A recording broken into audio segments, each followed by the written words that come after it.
baik dah Liverpool. Hai, sorry ganggu. Ha? Ni makanan dah set dah. Oh, ni makanan saya.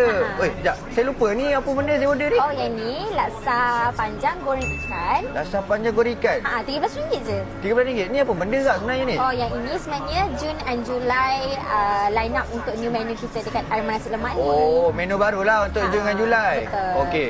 Ni? Oh, yang ni pula kita punya lunch promotion. RM9 je. Lunch promotion RM9? Betul. Oh, dapat lauk apa ni? Okey, yang ini kita bagi ayam goreng berempah. Ayam goreng berempah. Yang ni sotong belado. Sotong balado. Oh, ni RM9 kan? Betul. Dari pukul apa ni? 12 hari sampai 3 petang. Isnin sampai Jumaat. Oh, dapatlah RM9 tu? Betul. Okey kak, tak apa. Saya makan dulu kan? Okey, jom makan. Baiknya menu-menu ni. RM9. Yang ni laksa goreng tak pernah aku. Sambil tengok bola ni kan. Wih! Tu tab aku.